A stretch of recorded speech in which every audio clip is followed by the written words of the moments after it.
আসসালামু আলাইকুম সবাইকে।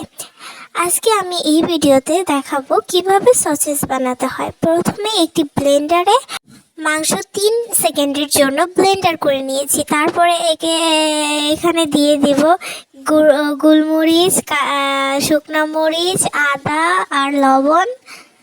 তো দেখতে পাচ্ছেন এখানে একটি ডিম দিয়ে দিচ্ছি আমি। এখন এটার ভিতরে কর্নফ্লাওয়ার দিয়ে দিব 1 চামচ, 2 চামচের মতো। আর এখানে এটা হলো আটা দিয়ে দিয়েছি 1 চামচের মতো, না 2 চামচের মতো। এখন সবগুলো দেওয়ার পরে এখন ব্লেন্ডার করে নিতে হবে।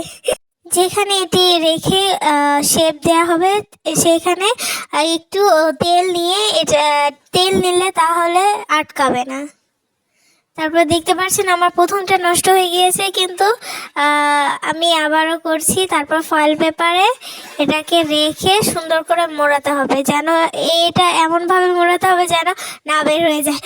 দেখতে পাচ্ছেন আমি যেভাবে মোড়াচ্ছি আপনারাও ঠিক সেভাবে মুড়িয়ে নেবেন, কোনো অংশ যেন সিদ্ধর সময় না বের হয়ে যায়।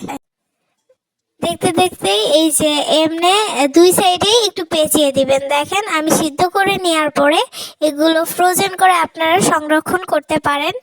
তো আজকের মতো এই পর্যন্ত, সকালকে আল্লাহ হাফেজ।